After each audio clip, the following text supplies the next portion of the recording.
Literally इसका मतलब होता है हाइड्रेटेड कार्बन।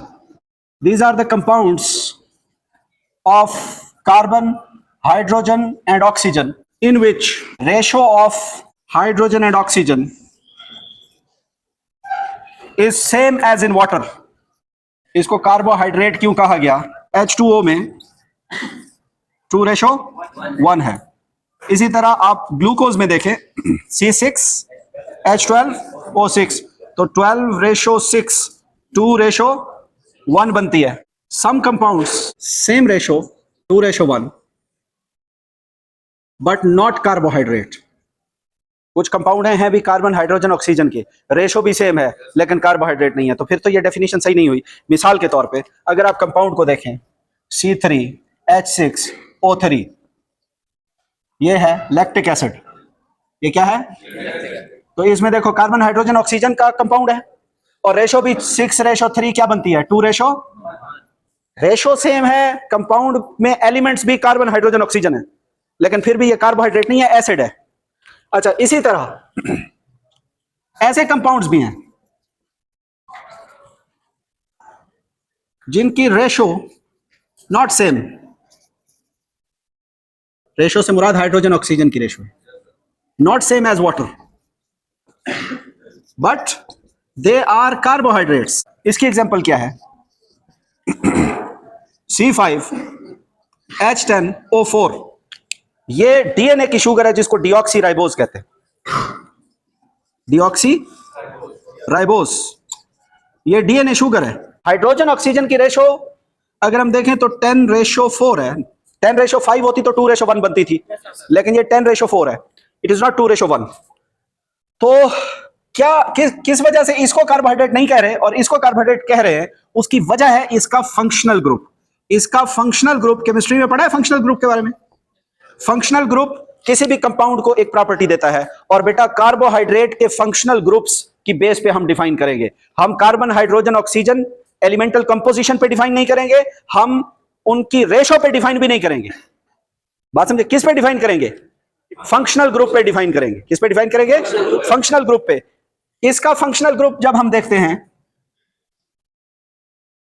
इसका फंक्शनल ग्रुप है COOH, कार्बोक्सिल ग्रुप या कार्बोक्सिलिक एसिड ग्रुप। इसी वजह से यह एसिड है। इसका फंक्शनल ग्रुप है एल्डिहाइड, पॉलीहाइड्रोक्सी एल्डिहाइड।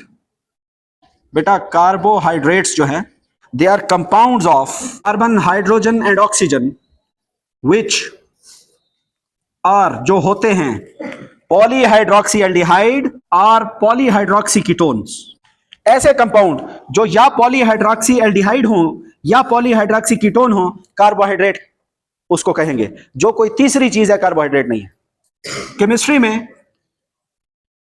ये कार्बोनाइल कार्बन है, केमिस्ट्री के रूल से डबल बॉन्डेड ऑक्सीजन के साथ। ये इस कार्बन को क्या बोलते हैं? Carbonyl carbon. कार्बोनाइल कार्बन के एक तरफ हाइड्रोजन, एक तरफ आर ग्रुप, अल्काइल ग्रुप हो तो इसको क्या बोलते हैं? और कार्बोनाइल कार्बन के दोनों तरफ आर हो तो कीटोन। इस फार्मूले की रूल से ये दो कंपाउंड मैं आपके सामने बना रहा हूं। अब ये दो कंपाउंड आपके सामने हैं, आपने बताना है इन कंपाउंड में एल्डिहाइड कौन सा है और कीटोन कौन सा है। इसको मैं कह रहा हूं A, इसको मैं कह रहा हूं B। ये कार्बोनाइल कार्बन हो गई, ये एक तरफ हाइड्रोजन एटम हो गया और इस तरफ ये R हो गया, तो ये एल्डिहाइड है। और ये कार्बोनाइल कार्बन हो गई, इस तरफ भी अल्काइल ग्रुप है और इस तरफ भी, लेकिन ये कार्बोहाइड्रेट नहीं है। कार्बोहाइड्रेट के लिए एक और शर्त है, सिर्फ एल्डिहाइड या कीटोन होना शर्त नहीं है। कौन सी शर्त है? नहीं, पॉलीहाइड्रोक्सी मैनी हाइड्रोक्सिल ग्रुप्स हो, जिसमें क्या, कौन से ग्रुप्स हो? इसमें कोई हाइड्रोक्सिल ग्रुप नजर आ रहा है? OH ग्रुप नजर आ रहा है आपको? नहीं नजर आ रहा। तो अब मैं क्या करता हूं, इसको बनाता हूं कार्बोहाइड्रेट। अब ये एल्डिहाइड नहीं है प्योर, बल्कि इस एल्डिहाइड को कहूंगा पॉलीहाइड्रोक्सी एल्डिहाइड। ऐसा एल्डिहाइड जिसमें मैनी हाइड्रोक्सिल ग्रुप्स आ गए। इसको भी मैं चेंज करता हूं, इसको भी मैं हाइड्रोक्सिल ग्रुप्स ऐड कर देता हूं, हाइड्रोजन को रिप्लेस कर देता हूं हाइड्रोक्सिल ग्रुप से। तो अब ये भी क्या बन गया? पॉलीहाइड्रोक्सी कीटोन बन गया। ये पॉलीहाइड्रोक्सी कीटोन इसी का आइसोमर है, मॉलिक्यूलर फार्मूला इसका भी यही है, लेकिन ये फ्रक्टोज शुगर है, ये ग्लूकोज शुगर है। डेफिनेशन समझ आई? दोबारा सुनो, compounds of carbon, hydrogen and oxygen which are polyhydroxy aldehydes are polyhydroxy ketones called carbohydrates. Classification की जाती है on the basis of hydrolysis. किस बेस पे? हाइड्रोलिसिस की बेस पे, हाइड्रोलिसिस की बेस पे मोनोसेकेराइड्स, ओलिगोसेकेराइड्स और पॉलीसेकेराइड्स। तो सबसे पहले हम स्टार्ट करते हैं मोनोसेकेराइड से। Mono means one and saccharum कहते हैं शुगर को। Monosaccharides simplest carbohydrates, smallest carbohydrates, इनके स्मॉलेस्ट मॉलिक्यूल्स हैं, और ये can not be further hydrolysed into simple sugar. जो सिंपलेस्ट है उसको मजीद आप हाइड्रोलाइज करके सिंपल कर सकते हो, इनको मजीद सिंपलीफाई नहीं किया जा सकता क्योंकि ये सिंपलेस्ट फॉर्म में। ये दो ग्लूकोज के मॉलिक्यूल ना आपस में जुड़े खड़े हैं, ये ग्लूकोज है, ये दूसरा ग्लूकोज है। तो मैंने आपको बताया था कि ये जो बॉन्ड है इसको हम हाइड्रोलाइज कर सकते हैं। जब आपने तोड़ा और एक ग्लूकोज आ गया आपके पास, तो ये सिंपलेस्ट फॉर्म है, एक यूनिट की फॉर्म आ गई। अब इसको फर्दर हम हाइड्रोलाइज, ये मोनोसेकेराइड नहीं है क्योंकि ये दो से मिला हुआ है। मोनो का मतलब है, तो जब आखिरी बॉन्ड टूट जाता है हाइड्रोलिसिस वाला, तो सिंपलेस्ट शुगर हमें हासिल होती है। स्टार्च है, पॉलीसेकेराइड है, उसको तोड़ा एमाइलेज से, पहले माल्टोज बनता है, डाइसेकेराइड है, दो दो ग्लूकोज जुड़े होते हैं आपस में। फिर जब उसको भी हाइड्रोलाइज करते हो तो सिंपलेस्ट शुगर मिलती है, ग्लूकोज। तो ये वन शुगर है, it can not be further hydrolysed into simple form. They are sweetest sugars. Test में ये क्या है, सबसे स्वीटेस्ट होती हैं, और इनमें फिर सबसे स्वीटेस्ट फ्रक्टोज शुगर है। पॉली, ओलिगो और मोनो में कौन सबसे ज्यादा स्वीट है? मोनो। मोनो के अंदर कौन सबसे स्वीट है? फ्रक्टोज। समझ गए?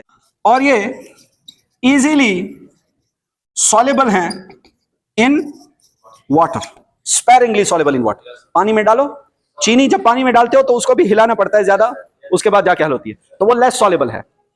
लेकिन खाली ग्लूकोज होगा, ये ग्लैक्सोस डी देखा है, ये डब्बों में मिलता है ग्लूकोज, अक्सर माएं अपने बच्चों को वो चम्मच में जो है उस पानी में मिला के पिलाती हैं, दूध में मिला के भी पिलाती हैं एनर्जी के लिए, तो ग्लूकोज होता है, वो फौरन हल हो जाता है। तो स्पेरिंगली सॉल्युबल है, इजीली सॉल्युबल है। और ड्राई कंडीशन में, जब पानी में एक्वस सॉल्यूशन की फॉर्म में नहीं है, ड्राई है, तो ये व्हाइट क्रिस्टलाइन पाउडर की फॉर्म में होते हैं। मोनोसेकेराइड्स बेटा, दे आर फर्दर क्लासिफाइड दो बेसिस पे, एक है on the basis of number of carbon atoms और एक है on the basis of functional group. On the basis of number of carbon atoms, 3 carbon वाली शुगर से लेकर 7 कार्बन वाली शुगर तक मिलेंगी। ना 2 कार्बन वाली शुगर मिलेगी मोनोसेकेराइड, ना 8 वाली मिलेगी। और on the basis of functional group, या आपको एल्डो शुगर मिलेगी या आपको कीटो शुगर मिलेगी।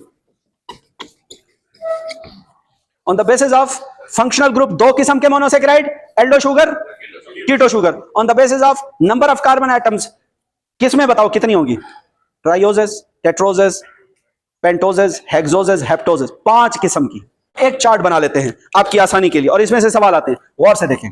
फंक्शनल पे हर कार्बन की शुगर को या वो एल्डो फॉर्म में भी पाई जाएगी, कीटो में। जैसे मिसाल के तौर पे एल्डो ट्राइओज ग्लिसरल्डिहाइड, ये एक शुगर है। कीटो ट्राइओज डाइहाइड्रोक्सी एसीटोन या डाइहाइड्रोक्सी एसीटोन। एल्डो टेट्रोज जो है इरेथ्रोज, ये शुगर का नाम याद रखना है, इसमें इरेथ्रोलोज, ये कुछ बैक्टीरिया में भी होती हैं। एल्डोपेंटोज जो है बड़ी मशहूर शुगर है।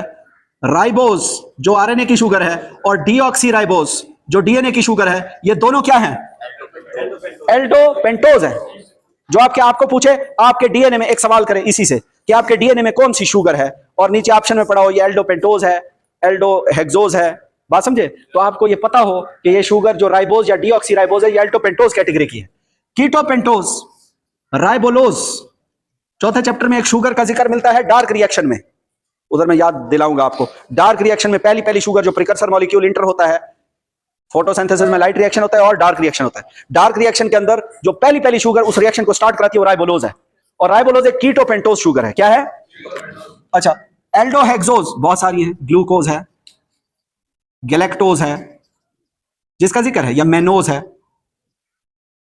ये 3 नाम एटलीस्ट याद रखो, या कम से कम ग्लूकोज का तो लाजमी आपको याद हो, ग्लूकोज, गैलेक्टोज का। अच्छा, कीटोहेक्सोज फ्रुक्टोज शुगर अभी बात की है, ये भी बड़ी मशहूर शुगर है जो सबसे स्वीटेस्ट है। ये किस कैटेगरी में आ रही है? कीटोहेक्सोज में आ रही है। अच्छा, एल्डोहेप्टोज, इसमें है ग्लूको, हेप्टोज, और इसमें है